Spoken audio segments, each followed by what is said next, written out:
national anthem? Yeah, I'm fine with it. Wheelchair. Can we get a roll call? Here. Here. Here. Sorry. Sorry. Here. Here. Vandermeer, Here. Alderman Peretta, Here. Alderwoman Bartleson. Here.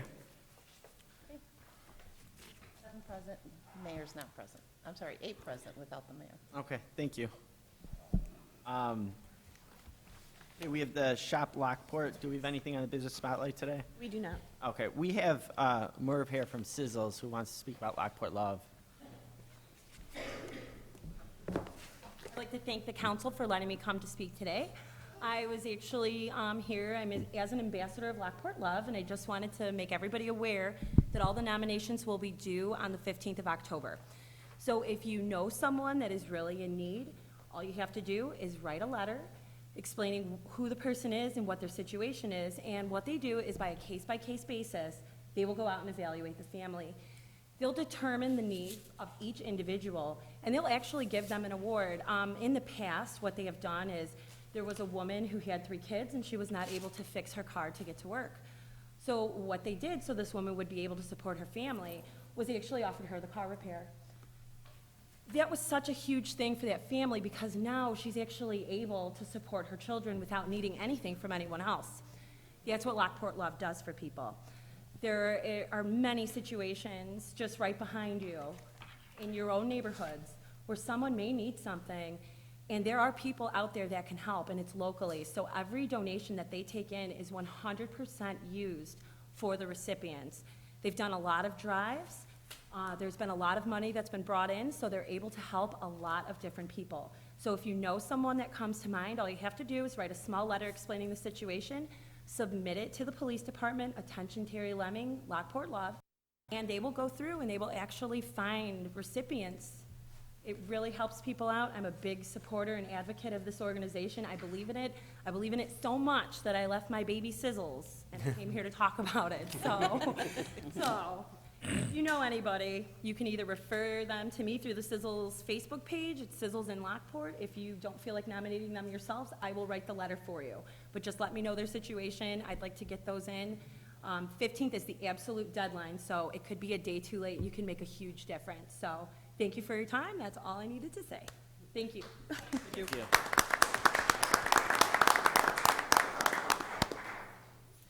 And Alderwoman Bartleson, you have, I know you spoke to, there's a Lisa and a Katerina here that wanted to. Yes, that they wanted are. to speak. Yes, Could you have them come up to the podium now? Katerina Clemensos would like to speak on behalf of concern that she does have, and she wants to address City Council about this concern about the, actually it has to do with the hit and run that occurred on 8th and State. She was one of the persons that were there when that happened, so she'd like to address us. Go ahead. Hi, I'm Katerina Clemenzos. I'm 13 years of age and I go to Kelvin Grove School. I'm here today to speak about some of my ideal changes that I would like to have in Lockport. I've lived in Lockport for around 10 years. My mom always used to tell me to stay behind at least one sidewalk when crossing a street. I always took that for granted and thought to myself, what are the odds of that even happening? On the night of September 14th, my closest friend Jenna Cotter and I were heading to the I&M Canal to take pictures and ride our bikes. We were on 8th and State Street when we witnessed Robert Hogg flung off his motorcycle and hit his head on the left back bumper of the offending vehicle. The offending vehicle slowed down after the impact, which made me think that it would stop, but it quickly sped off, and I wasn't able to get a clear visual of the license plate or driver. Everything happened so quick that night. On September 16th, Jenna texted me telling me that the man had passed away the night before, and she sent me an online article link. My heart had fallen to pieces when I read it because the night of the accident, an officer told me that Robert would make it and there was only minor injuries to his head. That day in school was the hardest for me. I couldn't focus at all, and whenever someone asked me what's wrong, I knew I shouldn't answer because I would burst into tears. That was a real eye-opener to Jenna and I. Whenever I'm about to cross the street, I remember to stay behind the sidewalk line or even two because anything could happen at any moment of time. Because of my age and my education on vehicles and the rules of the road, I would like to suggest in-street signs saying slow down for pedestrians on most busy crosswalks. Also, another idea of something that can be placed in is rectangular rapid flashing beacons signaling to slow down and watch for pedestrians crossing. Lastly, a radar speed sign that could be added to the main busy streets so drivers could have a range of their speed. I hope these suggestions can be helpful, and may Robert Hogg always be in our hearts. Thank you for your time. Thank you very much.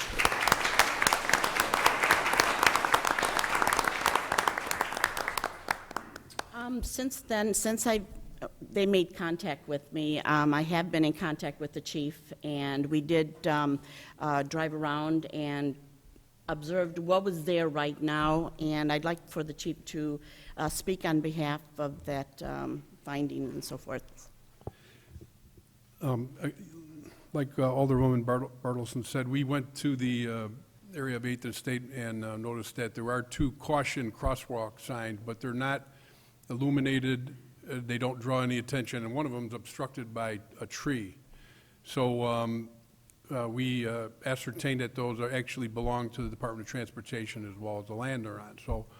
So they are subject to the jurisdiction of the Department of Transportation. So contacted Amy, and Amy contacted IDOT, and they came up with some conditions for us that we are probably going to do to get those beacons put on the sign so that they can be noticed. Caution crosswalk for exactly what was said here earlier. So we're hoping to get that done in the near future, but it's subject to the IDOT rules. Mayor and members of council, the IDOT 8th and State will be included in the IDOT project for 2017. There will be a calming, narrowing of some of those roads, pedestrian bump outs, so the crosswalk will be shorter. We're actually going to move the crosswalk painted line to the north part of that intersection instead of the southern portion. And yes, we've already been in conversations with IDOT about a flashing yellow button controlled. Our first request was to have an actual stoplight by button controlled, but they have not allowed that at this point because it's too close to the other intersection. But after this fatal accident, we can certainly reapply and ask for that.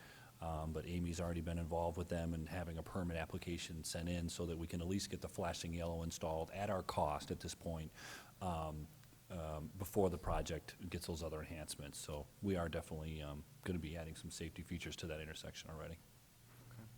Thanks. Did you want to say, are you okay? Okay, you're welcome. Thank you for coming out tonight. Yes, thank you. Moving on, do we have any liaison reports? Any of the liaisons have anything to report?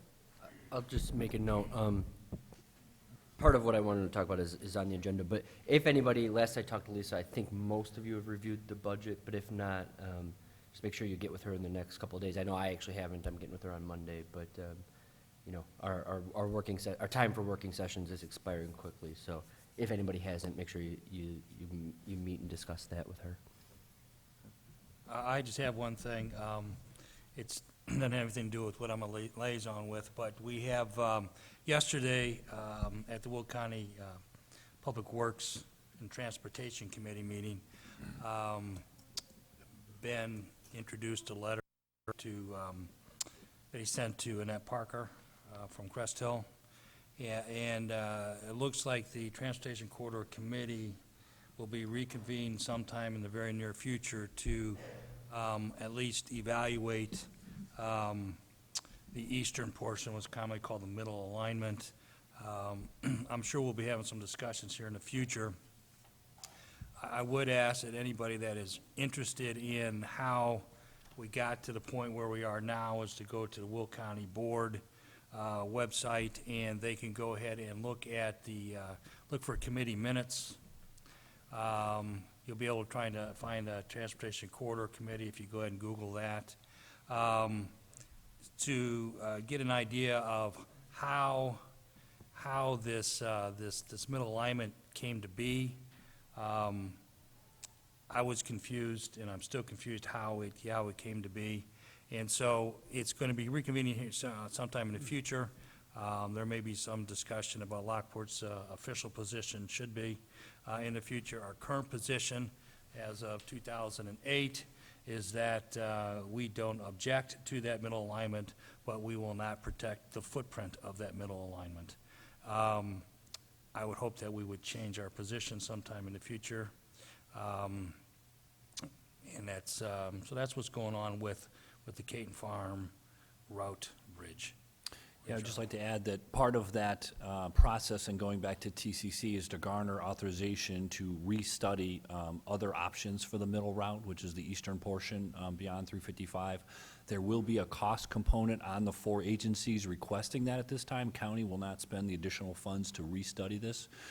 City of Lockport, City of Homer Glen Township, and Lockport Township have agreed to bear the cost of that over the next 18 months to 3 years. Once we get some kind of an agreement to you, we would come to you for some type of, obviously, permission, and we would have to budget some funds for that. I mean, potentially could cost as much as $490,000 divided up amongst the 4 agencies. So we'll bring that to you once we can get them to authorize us to bring you some type of proposal like that. Thanks. Anything else? Pam, did you want to, or even Ben, did you want to speak on October 13th, how Jody Mariano will be coming to check out all the main corridors and make determination? Well, as the council knows, we've entered into a contract with Tuska Associates to take a look at our gateway entrances. We've identified specific locations throughout the community where there are existing signs. Staff had to prepare some GIS maps for her. She will be coming out next week to take some measurements and get some ideas of the areas so that she can start looking at some design options for the landscape treatment. Okay, Chief, we have some new auxiliary officers that we need sworn in.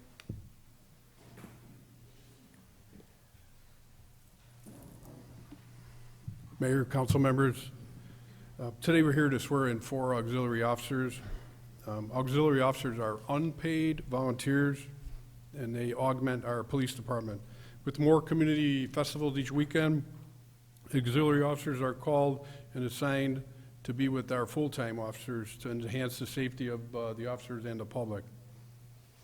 They also work with full-time officers and ride with them on a regular basis. We're going to do this real quick because the Cubs are in the first inning. Get over it. We have 4 community volunteers here to be sworn in. Each share a desire to have the police department more involved in the community. They are Joe Baez, Phil Rittenhouse, and Sean Walford, and Joe Gallus. Joe is a member of the American Lawmen, which would explain the presence of the American Lawmen Police Motorcycle Club. And Mike Lumen is here. Thanks for coming, Mike. So without any further ado, Mr. Mayor, if you would. Thank you. Now we have to make it official. So I have this sheet that I have to read, and you have to repeat after me where it says state your name. That's where you state your name. All right. I state your name. Do solemnly swear or affirm that I will support the Constitution of the United States and the Constitution of the State of Illinois, and that I will faithfully discharge the duties of the office of Auxiliary Law Enforcement Officer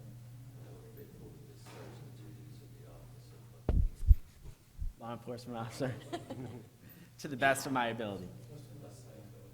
Congratulations.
Okay, thank you. I know the auxiliary officer program, they volunteer their time, and it's important function of our police department, right, Chief?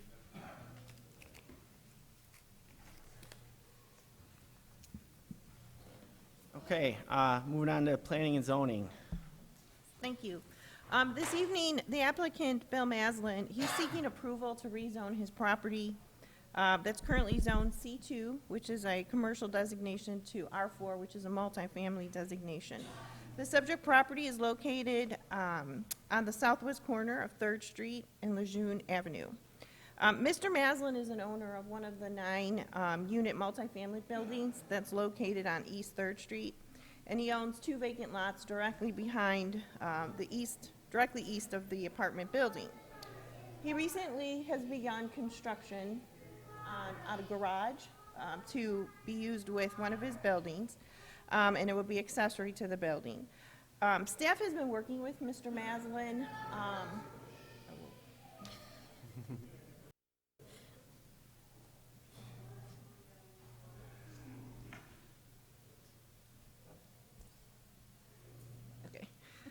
Mr. Maslin has been working with staff for several months and working together, because he also owns the commercial piece that's right on the corner of 3rd and 9th Street.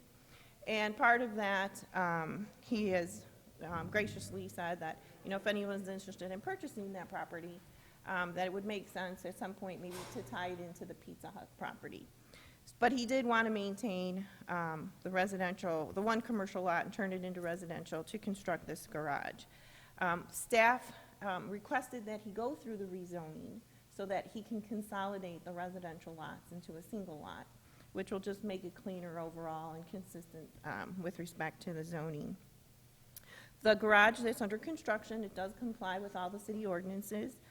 The only requirement was a building permit, so it was not something that needed to go before the Plan Commission or the City Council for approval.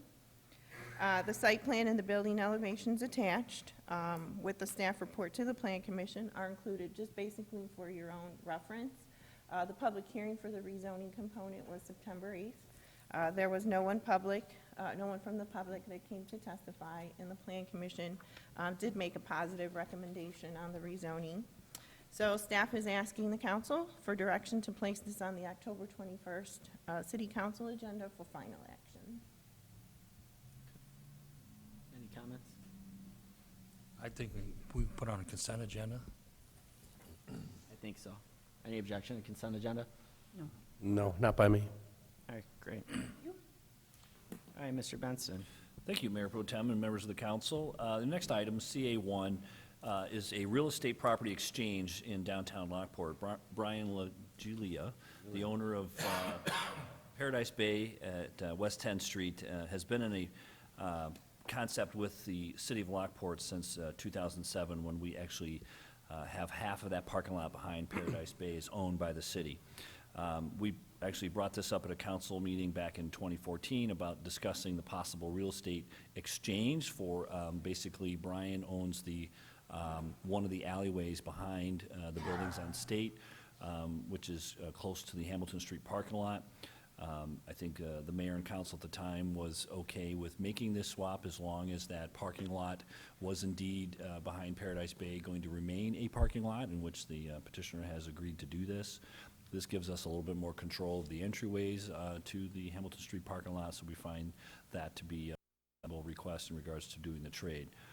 The conveyance would be, it would have this condition beyond it that he could not make a change to the parking lot behind that without at least getting the consent from the city at a future date. So everyone seems to be on board with that. So staff is recommending that the council authorize the city administrator and the attorney to take the necessary steps to go ahead and process that exchange of property parcels A and B. And all the attachments are in your packet. Any questions? The only question I have, and I believe I know the answer, but I want to make sure it's understood, the parking lot that he is receiving is still considered a public parking lot? Yes. So it'll continue to be a public parking lot after? Yeah, he's not going to, take any public parking away from anybody in the downtown.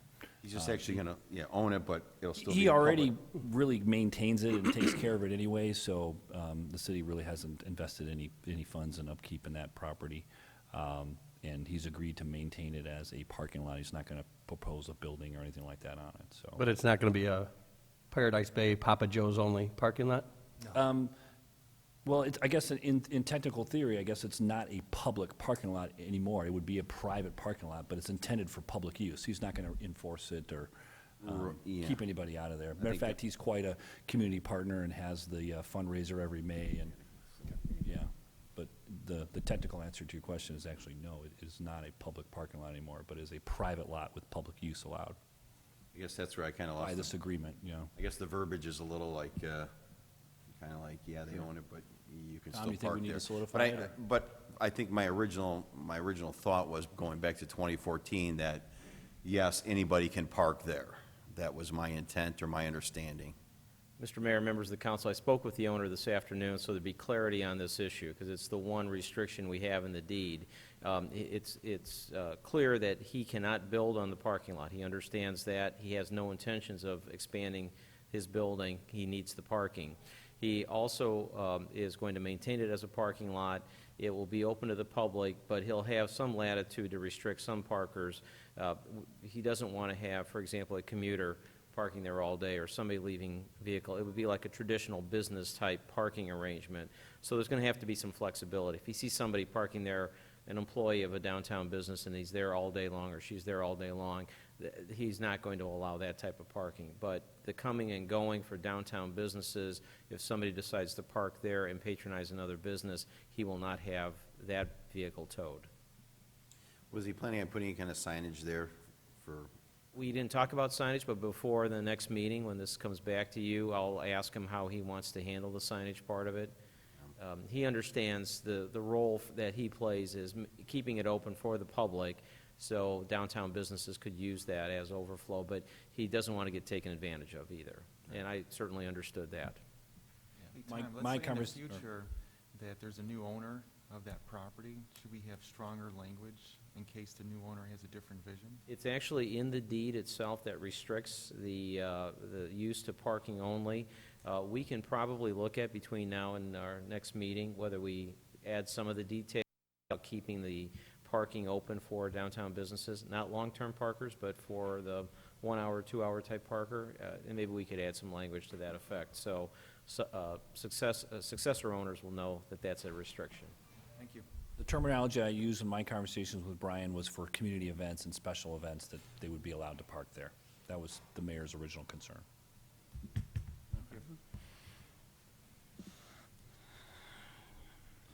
The next item, I don't have any problem put that on a consent agenda. Well, he's bringing more information. Oh, we'll leave it as, Next yeah, year, because we can next add week. some more. well, then we won't put it on a consent agenda. Are we going to, actually, Mr. Mayor and members of the council, my recommendation is to put it as an action item on the next agenda. We'll get some clarification on the parking issue, not as a matter of the consent agenda, though. Put it as a separate action item so we can give you an update before the next meeting. I believe we'll have everything ready to go by the next meeting, though. Okay. Thank you. Were you going to do the finance? Yes, I will. Thank you, Mayor and members of the council. The next item on your agenda, FD1, is actually just a little housekeeping. If you recall, on September 2nd, we came to the council, how the guys are going to leave. Come to the council with approving the amended budget, which was voted and approved. But we've later confirmed with the attorney, Tom Thanis, that when we amend the budget, we really need an ordinance accompanying that, and so we didn't have that document for you to approve at that time, and so we're asking you to put that for approval, that you'll find the attached budget ordinance amendment. No other changes have been made to that budget paperwork, it's just that we didn't have the actual ordinance amendment with that paperwork. Okay. And that's Consent something agenda on you that? could do consent with that. Yeah, just so you get, Lisa came to me and she couldn't be here today, so she was gonna put it to the next meeting.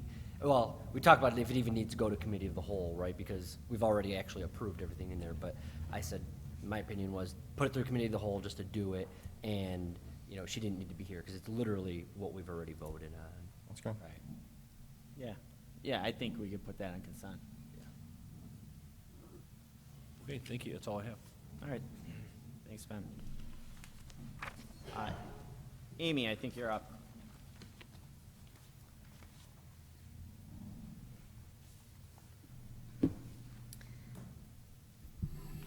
Okay, my first item on the agenda is the Oak Creek Unit 2 Letter of Credit Reduction Request Number 1. The developer of the Oak Creek subdivision is requesting that their letter of credit be reduced by $399,720. The developer is requesting reductions for interior sidewalks and parkway trees. We have actually, I don't think that's right. It's for sanitary sewer, storm sewer, and water main. All of these items in the Unit 2 section are 100% complete. The letter of credit originally was posted in the amount of $872,575. At the finalization of the public improvements, a maintenance bond will need to be established in the amount of 10% of the original letter of credit, or for $87,000. The reduction of $399,720 will result in a remaining value of letter of credit of $472,855 for the outstanding improvements.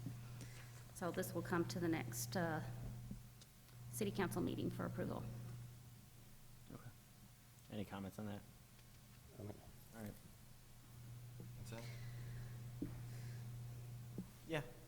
Consent agenda. Okay. All right. Okay. My second item on the agenda is just an informational meeting for the Second Street Bridge replacement. As many of you know, about a year ago, we received HBP or STP bridge funds for the complete replacement of the Second Street Bridge. The design for that project is underway. We are in the Phase 1 portion of that project, and as part of the Phase 1 report, we have to have a public meeting for it, and this is to satisfy the public meeting requirements. So I would like to bring up Tara Orban from Baxter and Woodman to go over the project.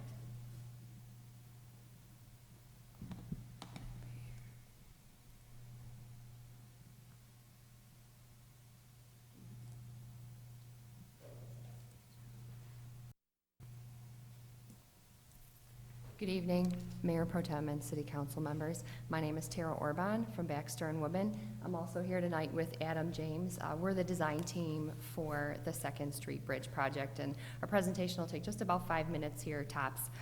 Just wanted to highlight some portions of the project for the City Council here this evening. Okay, so again, the purpose for the project is the existing bridge is in poor structural condition. In fact, there's weight restrictions on it. It's currently low posted for 9 tons. As Amy mentioned, due in large part to that condition, the project is eligible for federal participation for bridge replacement. So the feds are actually paying for 80% of the project, and that's engineering and construction, with the city picking up the remaining 20 cents on the dollar. So the proposed improvements include the construction of a new arch bridge, roadway approach reconstruction to tie back down or tie back into existing grades, sidewalk construction on both sides of the bridge, the addition of sidewalk on the north side of 2nd Street from the bridge to Centennial Trail, also putting ornamental lighting on the bridge. All told, the total improvement length is a little bit under 300 feet.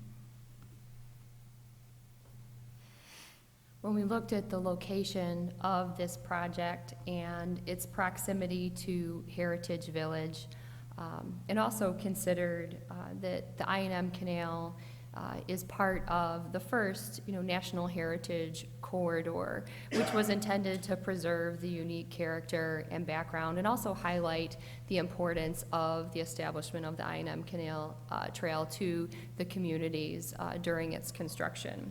So we saw this project as an opportunity, and working with Amy and Ben, we talked about this is also an opportunity to connect with the past, and also looking at what's around in the city of Lockport, just the wonderful architecture. You have the native Dolomite limestone in the Gaylord building.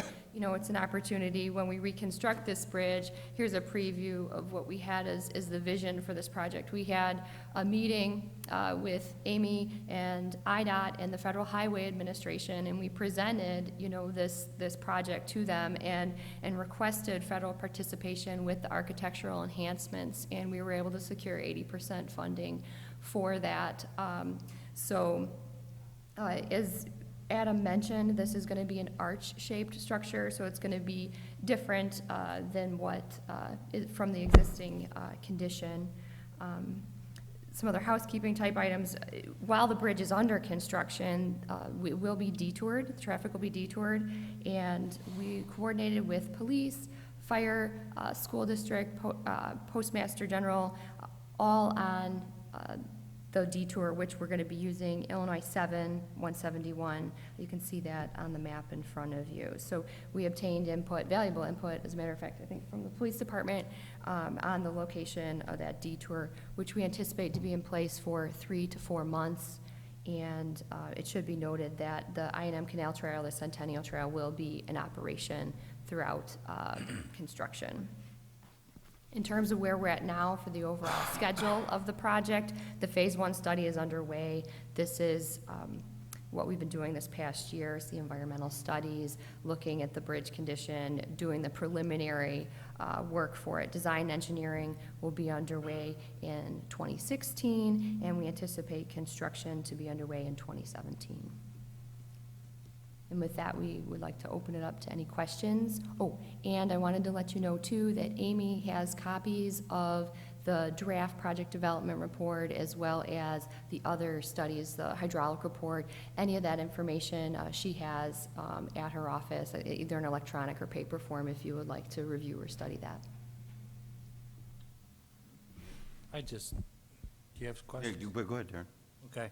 I just have a couple of questions. I don't know if you're aware of the problems we had with the Division Street Bridge, and basically it was a void, and I don't know if you're the engineering company on that one. No, we were Okay. not. Well, they ran into a void. And my request at that time was, didn't anybody ever think of drilling a couple of pilot holes and doing some ground penetrating radar to see if there's any pockets down there? I'm hoping that you do something like that so we don't run into another, we're pouring concrete down a hole and it just seems to keep on going and going and going. So that's that one thing. And the facade of this, the whole bridge is not going to be made out of limestone, is it? No, Okay, no. it's just the facade? Actually, right, it's just facade? achieved, in general, there's 2 ways you can do it. It's called a form liner. So when they pour the concrete, it's poured into a form to mimic the architecture of a natural dolomite limestone, like you see in other areas in Lockport, and then it's painted. The other option is a veneer. You're not going to use real limestone? We're actually looking into the option of a veneer as well, so that would be the other option, is attaching a veneer to. Because we had the collapse of the Seven Arch Bridge. That's And would it be wonderful if we could use the limestone from the old Seven Arch Bridge as a facade in this bridge? Absolutely. Andy had actually suggested that, and that's one of the options we're looking into. We're looking into it, yeah. It's a great idea. Yeah, with regards to your comment about the Division Street Bridge, this is a completely different type of structure. So this is going to be, as you can see on your screen, it's an arch-shaped, and the footings are going to be spread footings, and they're going to be keyed into the bedrock by about 6 inches. So we're not going to be driving piles. It's a different type of structure for this project. So we will not run into that sort of problem for the Second Street Bridge. Yeah, just a few things. I did see City of Lockport. I don't know, just a thought, would we want to put 1836 on that? I don't know. That's just throwing that out there. But the thing I have concerns with is when you are going north on Canal and then you want to go east on Second Street, that turn seems to be a little difficult sometimes. You have to actually go into the other lane to make that turn, that radius turn. I don't know if we can do a design or something to alleviate that, but, to make that times is a little tight. I don't know if you ever, Yeah, that's actually something that we addressed in the design, and you'll notice that the new bridge is a little bit wider. One of those reasons is to increase the sight distance around that turn, but we're also improving the radius of that intersection. well, that was my, yeah. Right, and the grades as well. When you make that turn to make that right onto Second Street, You're going uphill. it's not real noticeable, but it is kind of steep to go up the bridge. Yeah. We're flattening that grade out some. Okay. Which is one of the reasons that the roadway improvements extend as far as they do on the east approach, is to improve that profile as well. Okay. I'm sorry, it looks like it is, but my second thought was, could it be straightened out a little bit? I don't know if that would alleviate kind of the wide turn, so that, but I just wanted to let you know that, those are kind of my thoughts on that, the turning radius, so, I don't know, if that can be addressed or not, or if you are, but I think that's a concern I would have, I guess. Sure, we did look at the curvature of the roadway, and it's not readily apparent on the sketch that we have shown for you this evening, but we did flatten out the curve of the roadway to meet the 25 mile, I think it's a 25 mile an hour speed limit for the roadway, so we did flatten it to meet current design requirements, so. Yeah, we actually had to adjust the horizontal and vertical alignments on the project, and so that's why, and again, as Tara mentioned, you can't really see it there, but the center line is shifting to the south a little bit, and the curve, the horizontal curve is getting flatter as well as the vertical curve is getting a little flatter. Okay. And as I read too, I know you said it's nine ton now, and you want to improve that. What are we improving it to? How many ton? So that'd be improved to, I think it's HL 93 is the current loading, and I want to say that's 80,000 pounds? Yeah. 40 tons. 40 tons. 40 So ton. bring it back up to legal load limit, so Okay. you would remove the load posting, so any vehicle that is allowed to operate without having a special permit or weight permit would be able to operate on the bridge. Okay, 40 ton, I was just It was curious. decreased to 9 tons. It was more than Right, that, and that's- because of the condition it was. Right, it Right. was, yeah, it was Right, not okay. designed for 9, but because of the Right, deterioration, okay. it's been reduced. The load rating is now down to 9 tons. I have a question. Is the old bridge coming down, you're completely demolishing it? Completely Yes. removed, yes. All right, so that brings up the question, it's the first time I'm seeing this, is there an opportunity for us to build that new bridge just to the south? And that way you can answer that question, straighten out that road, I don't know if that property is to the south, build a new bridge adjacent to it, you leave the old one up in operation, you don't have to detour anybody really, I mean, you still have some construction around there. Build a brand-new bridge, and then when that's up and running, that way you straighten that curve out, you straighten everything that you can. Right, what we're missing here on this project, on this aerial view here is like a more zoomed out image. There's a fence, to the north of the bridge, there's actually a fence on the bridge where it's the Texaco or Chevron property, so we're restricted by that to the north, and then when you go to the south, you have the trailhead for the Centennial Trail.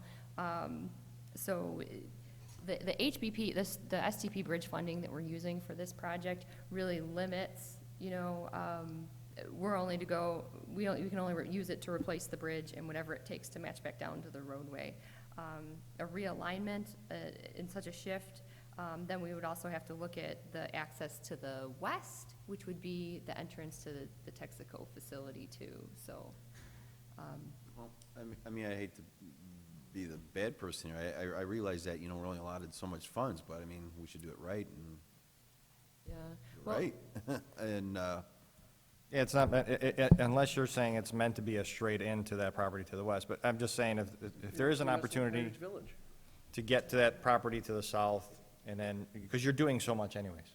Right, well, I mean, the horizontal curvature of the roadway was fixed, as it's shown, it meets the design speed, it meets current standards, as required by IDOT. So, I guess that possibility hasn't been thoroughly vetted. I like where it is. I don't want to go any farther south, because then you start messing with Heritage Village and what they have created there, so. That's correct. There's the Second Street access parking lot there just to the bottom right, and then you do start to encroach into Heritage Village. The other thing is property access. Right now, this crosses property that is owned by the Illinois Department of Natural Resources. It's in there by permit, basically, or license agreement. And then the city has the easement, is it the easement or the license agreement that we Yeah, have there's an easement across for the bridge to reserve? occupy.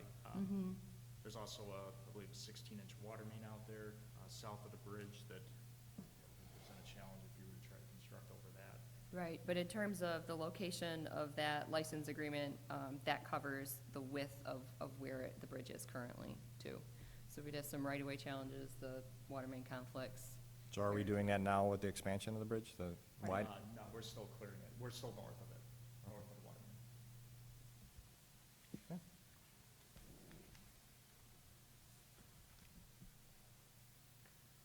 Anything else? Well, thank you. Thank you very much.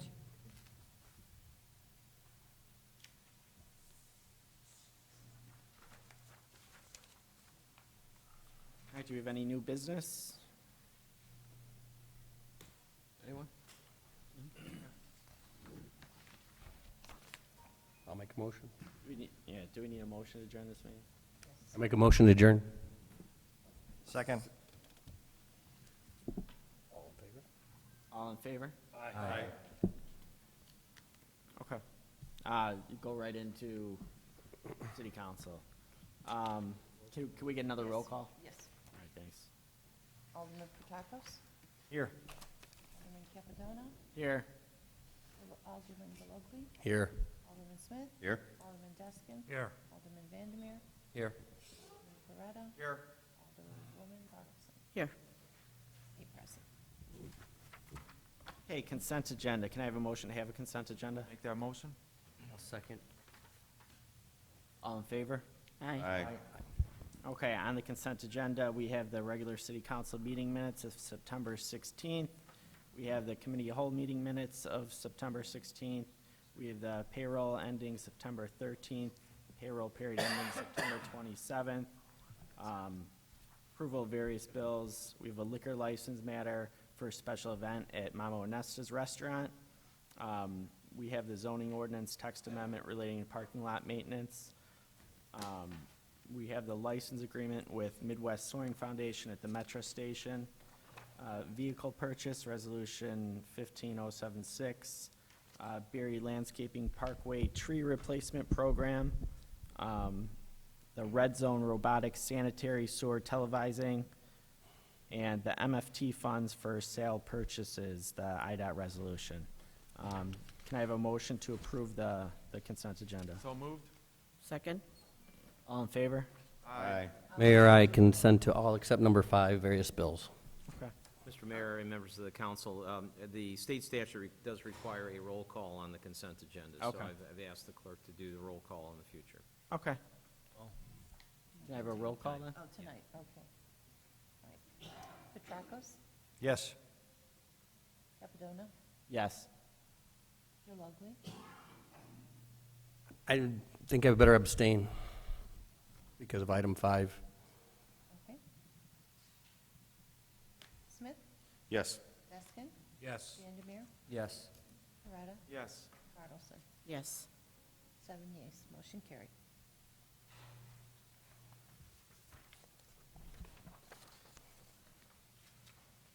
Okay, and I think that you're first up with the city clerk's report. Yes. I'm looking for a motion to approve the executive session meeting minutes as presented from September 2nd, 2015. I wasn't here at the last meeting, that's why we've received them at this time. I'll make that motion. Second. All in favor? Aye. Thank you. Okay, Ben, do you have a, Actually, I think I'm going to have Tom lead our discussion on that one. okay. Mr. Mayor and members of the city council, what's before you this evening is a vote on the establishment of Special Service Area Number 17 for the Sagebrook subdivision. We reviewed this at our last meeting. It's a dormant or a backup special service area that would only be activated in the case of a homeowners association not performing its duties as far as maintaining the common areas. If the homeowners association fails to do its, to perform its duties, then the city council would be authorized to step in, direct the staff to maintain the common areas, and then assess a tax throughout the entire subdivision to reimburse the city for expenses incurred. This is a practice that the city of Lockport has followed since 2003. We only had one inquiry, and that was from the Three Rivers Realtors Association, and I exchanged emails with the governmental affairs person from the Three Rivers organization. They were inquiring whether it was an actual tax that was being imposed or whether it was dormant. They understand that most municipalities have dormant or backup SSAs as protection. Very few of them do get activated. I don't believe we've had any activated here in Lockport since 2003. Alderwoman Bartleson asked me about others, and I do have the list of all the others that we have already put in place, so I'll pass that out. You'll see all the familiar names on there as far as the subdivisions that have dormant SSAs. We've not had to use the power under those ordinances yet. We don't anticipate having to do so here with Sagebrook, but it's there as a protection. The state statute does require a public hearing to be held before you vote on this. We did publish notice in the Herald News, provided notice to the owner of record, which is MI Homes.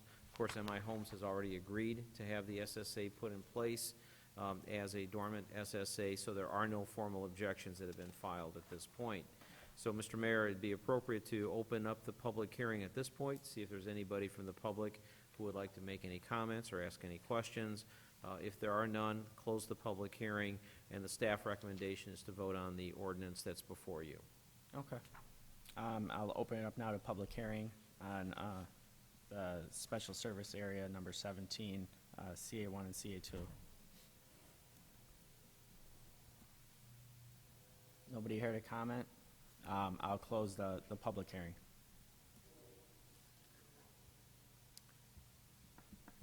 And Mr. Mayor, members of the council, staff recommendation is to pass the ordinance establishing Special Service Area number 17 for the Sagebrook subdivision. I'll make that motion. Second it. Do we need a roll call on this? A roll call on the ordinance, yes. Okay. Can I have a roll call? Councilman Petracos? Yes. Capitano? Yes. Kulugly? Yes. Smith?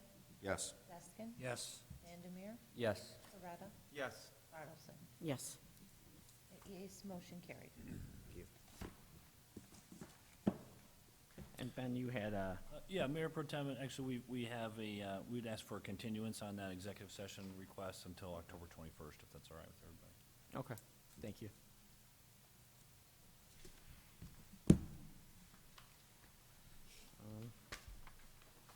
That's it. Do we have any new business? It's 1-0, top of the third. Cubs are winning. At least that's what the chief told me. Bottom of the first. Top of the third now. I make a motion to adjourn the city council meeting? I second. All in favor? Aye. Aye. Wow. Go Cubs. Yeah.